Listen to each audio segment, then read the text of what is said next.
you so much, Cynthia. It's wonderful to be here with you. Really wonderful. And we're looking forward to a lively conversation following this presentation. We are aiming the presentation to be somewhat provocative, somewhat mind-altering, mind-opening, and hopefully that will lead to a really dynamic conversation following. So you can see our slides, right? That works. So a little bit of introduction about the kind of work that we've been doing. So you heard a lot about it. It's mostly that we've been looking with people with what are their innovation strategies, and then what are the best practices around innovation? How do they engage all of the people in creating the solutions? And what does it take from leaders to have this future-driven leadership about what we're creating together? We work with companies around the world and organizations, some NGOs, some industry associations, universities. So it's really been a range because anyone can use innovation strategy and practices, and definitely leadership. We write a lot about what we do as we go along, books, articles, and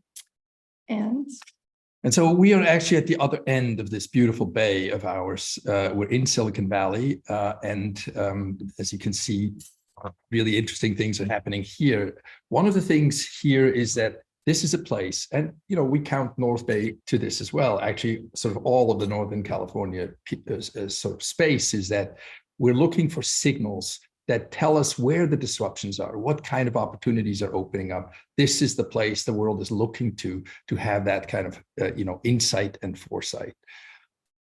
And so sometimes people work on innovations just for things that make quick changes or repairs of problems, but there's also times where innovations create a whole new era. So we think about agricultural era to industrial to digital, and that's when everything changes at a very fundamental level, and all industries move across these curves at once, right? So that it's the way we do everything is changing all at once.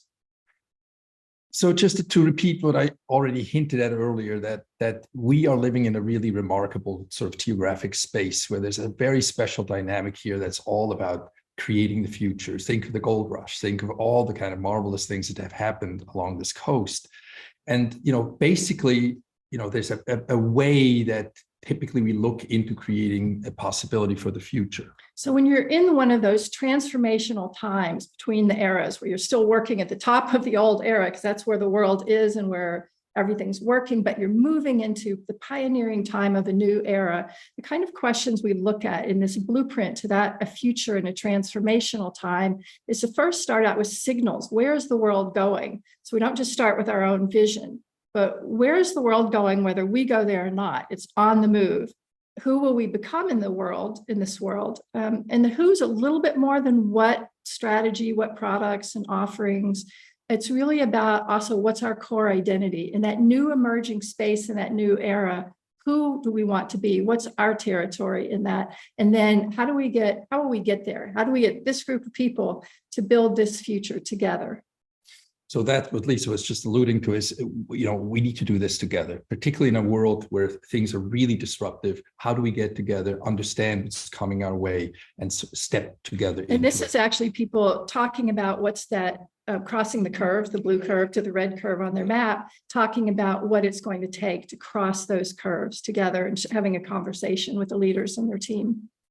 So back to looking at the question Lisa just started, where's the world going? We are at the, in the middle of COP27, right? So that's in the news every day. And to kind of start this conversation and just how critical it is that we step into this, we wanted to mention what Antonio Guterres said at the opening of COP27. What he said is something quite shocking, right? Humanity is on a highway to climate hell. We are in a fight of our lives and we are losing. And our planet is fast approaching tipping points that will make climate chaos irreversible. So that's the framing that we want to start this conversation with. This is the call to action, right? This is the most dramatic moment in human history. How do we face that? And here's some other really interesting signals where leaders in several different industries, Bill Gates or John Doerr or Paul Hawken, a local leader, are saying, how do we avoid this crisis? How do we enter it at speed and scale so that we can end this climate crisis in one generation. And so a local venture capitalist in Silicon Valley, John Doerr and his wife, are looking at they've just given $1.1 billion to Stanford to start the sustainability and climate school. And they've gotten other investors as well to put in another $500 million, another 500 million. So they're going to have $1.6 billion. It's the largest donation made to any university anywhere, and it's around climate and sustainability. Similarly, this guy has put up $100 million to orient people to say, what can we do to remove carbon? And we're going to talk about that a little bit more, but it's been an incredibly encouraging kind of asset for people to strive to grab some of that money for really important things. On the other hand, another signal is interesting that young people are demanding their company have environmental consciousness, that there's more emphasis on social impact, that there's a responsiveness to a changing world. So it's just a mix of really interesting signals that we're seeing. And a really critical one is that things that we used to think are in the future, future problems, are now clearly today's problem, right? Guterres said, we are on a highway to climate hell. We are in it now. So we've seen things coming for a long time, but now we're really starting to experience those consequences. This was, remember that? Maybe you'll remember September back 2 years ago, and when the whole Bay Area was completely smoky, but it came from the fires that were actually closer to where you are, hours away from some of the places where the smoke was felt and the skies were red. Similarly, we're hitting crises with water. So Lake Mead supplies 29 million people. 90% of Las Vegas gets the water from there, much of LA and Southern California and Arizona, but also they get their electric power generated by the dam, by Hoover Dam. So they're at risk for water and for electricity. Florida, a month ago with the hurricanes, I mean, we've seen the pictures of devastation. It's farther away for us, but it's still shocking. A third of Pakistan, a third of the country was underwater from all the rains and storms that they were having. So we're going to talk to you about, stepping into this regenerative era, but we want to dig a little bit more deeply into why are we in this crisis? What are the causes of all that? And then we're going to show you what is the opportunity, what is the call to us about the kind of solutions, the kind of actions that we want to take. So we have a particular kind of lifestyle. It's been, it's comfortable. Millions, billions of people are engaged in that, but it is only possible because of this. Because everything we do, our transportation, our industry, anything we create, all of those things are from those fossil fuels. We go dig underground, we bring them up, we use them for everything, and then we put them up into the air. So we are putting about 162 million tons of this stuff into the atmosphere every 24 hours, just extraordinary amounts of pollution, extraordinary amounts of greenhouse gases. And that has an impact, right? And so what happens is that the sun is shining every day, like that heat is coming to us to Earth every day. And then much of it gets reflected back out into space.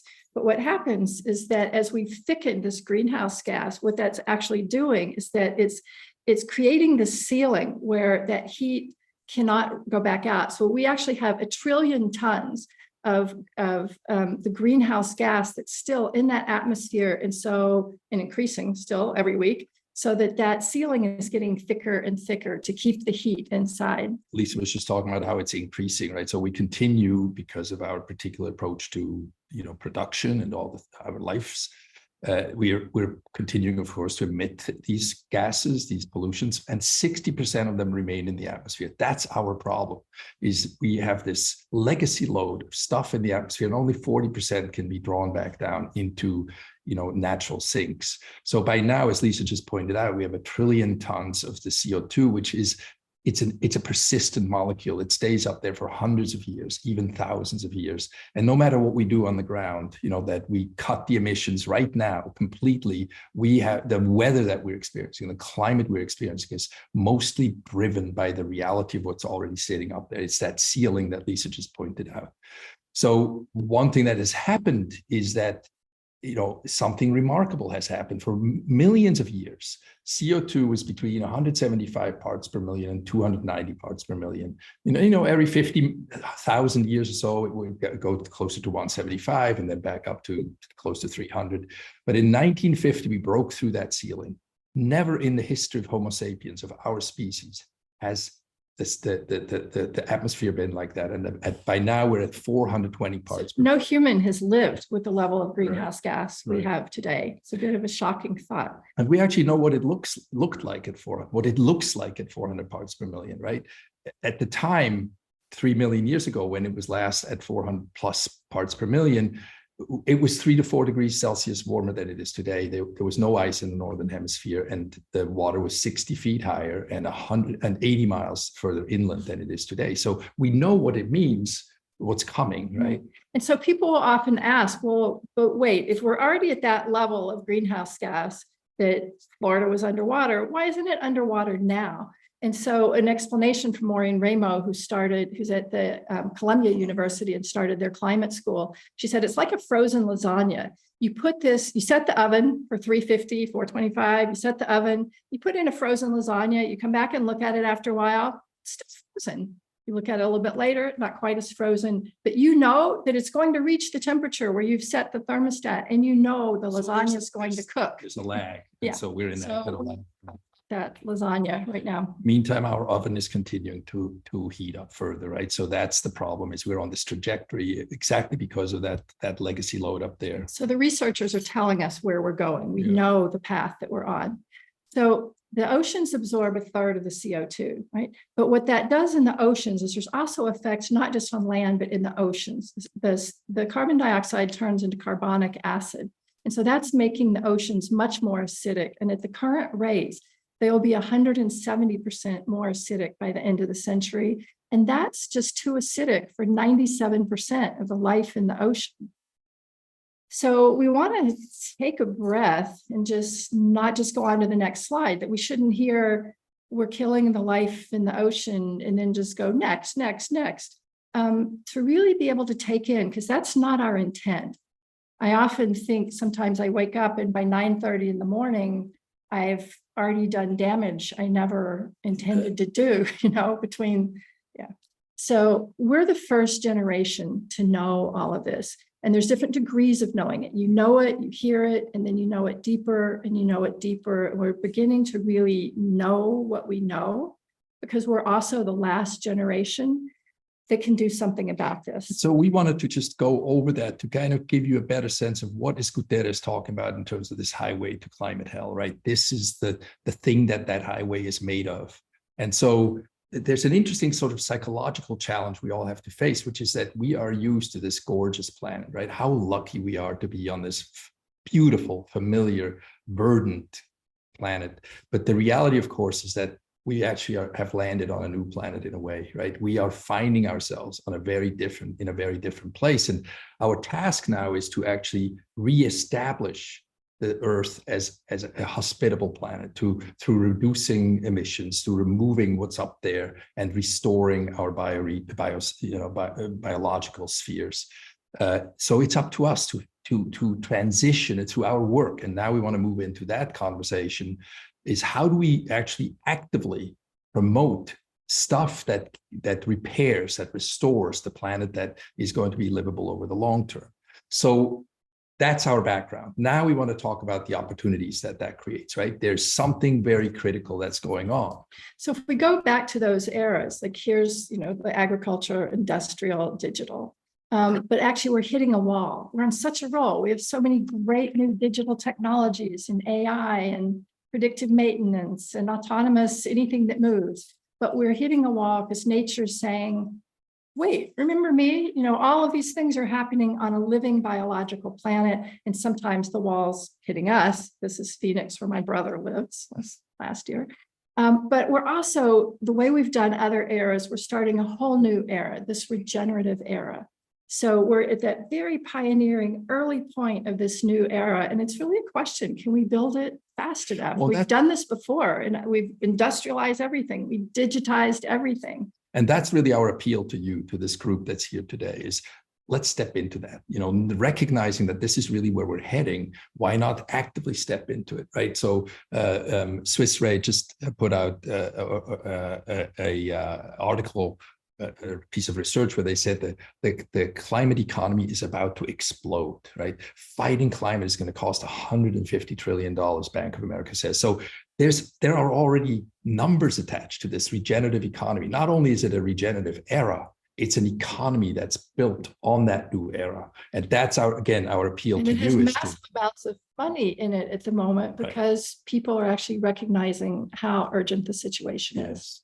And it's not going to go away, right? This is a thing that's going to be increasingly become the driver of our economic reality. So, Mark Carney, who used to run the Bank of England, said companies that don't step into that don't sign on to this are going to go bankrupt. And that's true in all these shifts and eras, right? Anytime an era changes, if you're a laggard, you're going to be at risk. Banks are shifting the loans away from companies. Now, down here, the VC business says this is where the money goes, right? This is what we want to see. The Silicon Valley young people are wanting to be in that. They're the optimists that say, I want to be in climate tech. So climate tech is the big new buzz here.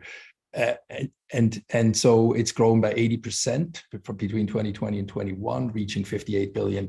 And in the power sector, it actually increased 180% year to year. So when we talk about climate tech, it's a whole bunch of, there's a lot of detail on this. By the way, you're going to get these slides, so feel free to dig into them deeper.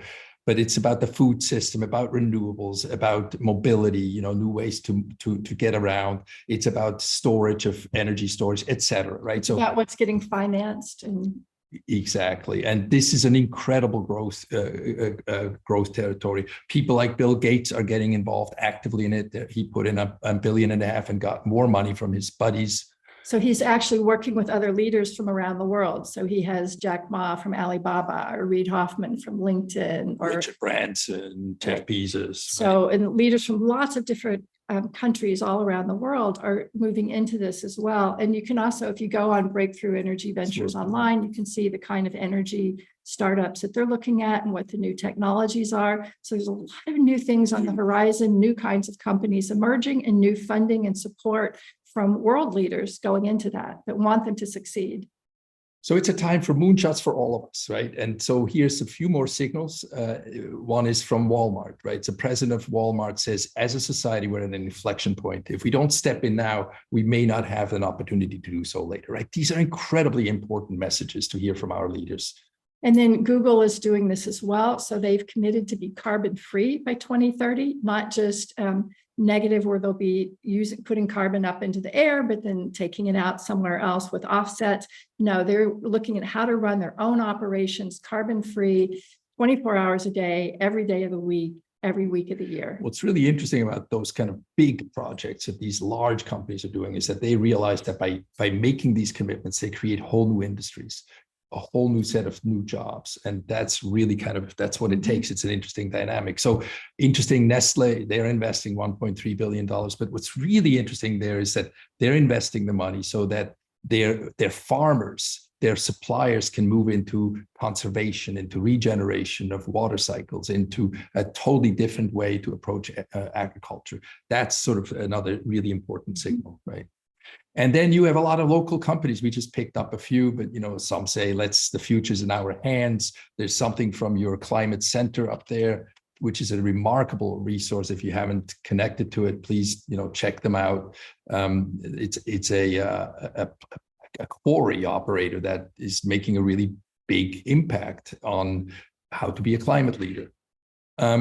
So now we want to move into solutions for you, practices that you might want to look at. And we have some handouts. And again, you're going to get these slides so you can work with those. And we're looking forward also to the conversation following this introductory presentation to talk a little bit about what you might want to do. So remember that picture? So that's our task, is how do we renew our planet through our activities? How do we create a community of action around, looking squarely at the reality of what we're facing, but then saying, so what are we going to do? How do we step in? And for that, we'll suggest that you go back to something like this kind of blueprint practice. So again, that blueprint is looking outside, finding out what are the crises, what are the big opportunities, where's the world going? And look at it also locally, like what's happening in Marin, what's happening with the birds, what's happening with the water, what are the kind of, realities locally that are signals of this strange planet that we've created. And then making some decision together, whether it's one leader or a group of leaders or a team or company, to say, who do we want to become? What's our part in that? What do we want to do to contribute to solutions? And then how will we get there together? How will we engage the people who need to be engaged? So this is just a close-up of that in terms of what's in that blueprint, which is the top half of the blueprint is about the business, which is looking outside at the external trends, but thinking about what in that task circle at the top, what would be our strategy, our products, our services, our offerings, what prototypes, where might we start? And the lower half is about the organization. In order to do that, do we need different departments? Or do we need different skills? Do we need to incent people in different ways or different kind of funding? We need to recruit or train our people. Over in the people bubble on the right, lower right, is what talent do they need and what capabilities? How do they work across boundaries? How do we ensure our people are capable and engaged in this? And then in the culture, what's it mean for our identity, our values, our guiding principles? Who are we? And that really informs all of these other circles about, it's kind of like the sun inside that radiates everything else around it and gives it the energy to make it possible. Who are we and what do we stand for? And then what's important is that now those circles are the ones over at the right, to get your people from here to build this future together, is it actually takes 3 drivers for this regenerative enterprise. And the drivers are people. And the first one is leadership. So people look up to see, are the leaders really there? Are they inspiring us? Are they committing it? Are they committed to making us capable and engaging us? So what are the leadership actions to really get your people engaged to create this future together? Who are the different stakeholders? They may be inside the company, they may be outside. There may be some you engage first and you try certain steps and then you expand it to bring other people in. And then that lower arch is, how do we make our people capable? Are there training? Do we need workshops? Are there online platforms or tools or connections with people outside?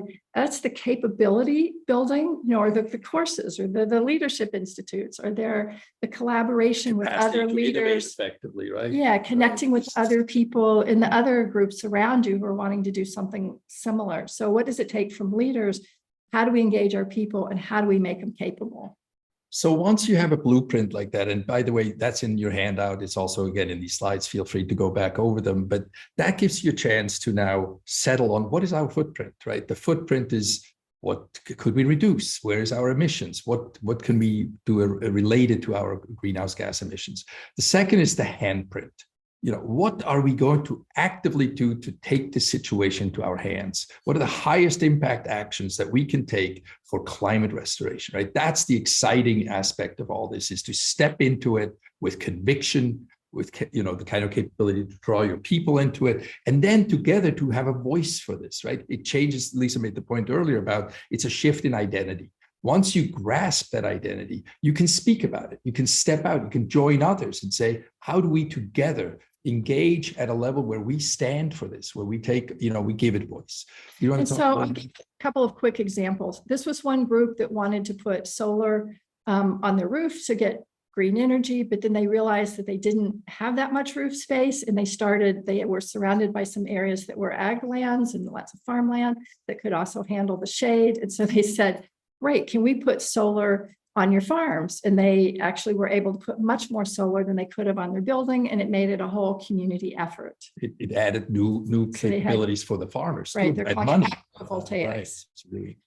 Then another one that's interesting is students in the Netherlands actually created as a project a cartridge that goes in a car that, as people drive, that any car could use, that it absorbs CO2 out of the air. And then particularly if you have an electric car, when you charge your car, they would also think about how to build the infrastructure for this so that you could do a cartridge exchange and then take your full cartridge, get back an empty cartridge, plug it in. And the more you drive your zero emission vehicle, you're also cleaning the air, removing carbon as you go. What I love about this example is that the car typically is viewed as an instrument of transport, right? It takes us from A to B.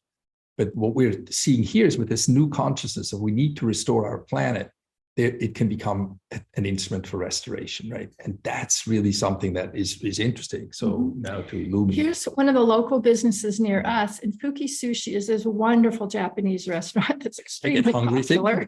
Yeah, and just to show the level of things. So Lumi Gardner is one of the owners, family-owned and restaurant. And so she really made her personal commitment to it. And then she got her staff engaged, and they're responding really positively to this. They've been making choices on products. So even though they had great beef dishes on the menu, they're saying no more beef, no red listed fish, all organic produce. She's been connecting in with suppliers and distributors on that, and is actually starting to change the way some of the suppliers and distributors are acting as well. They're also designing it into all the processes, the basic things they do day to day. One of the employees came up with the idea that people leave water and in their glasses and don't drink it. Why don't we gather that water? They put it in big buckets, and they're growing lots of plants around the restaurant, and they'll water the plants with that extra water so they won't waste water. And so they're engaging customers in this, and they're really being seen as a climate leader in this. So just to kind of go over that, what it tells you is that this is like a ladder of sustainability, or regeneration, right? It can be just a product, right? They did with the fish. It can be a process with the water and how we're going to save water. It can be lots of places are looking at their buildings, their facilities. Maybe it's a whole new business model about it affects what you're selling or what you're doing. It can be a whole company focus. When you get everybody engaged, employees come up, or people on the front lines come up with something that's just Patagonia. Yeah. So that people come up with their own ideas because they know their work often better than the leaders. It can be part of the brand identity, because you can do all this and not put it in your brand, right? But you can get, with Fuki Sushi, they got known for that they're champions of sustainability, engaging customers, getting your supplier and partner network, and then maybe working with your whole industry. So it can be something small with a couple of people and a team, but it can go out to be really advocacy for the industry you know best, and kind of everywhere in between. So a lot is going on up in the North Bay. Please, there's just a few resources. You all know them. Cool Petaluma is really a cool project. Sonoma Clean Power, et cetera, et cetera. You see them there. Sustainable Marin. There's a lot going on. Marin Can. Please connect with them, communicate, come together. There's probably a lot of things kind of efforts. Have on our slides, so feel free to let us know other efforts that are going on. Cynthia's really good, well connected. I mean, probably many of you are also. So we have a little bit of a handout for you that we encourage you to take. The one is, sit down with this little drawing and start to think about what is changing in the market, directly where you are. What does that mean for your products and services, et cetera? Just go through that, and then think a little bit about your footprint, your handprint, and really importantly about your voice, right? How can you step into this and be seen for this kind of development? And with that, let's regenerate together.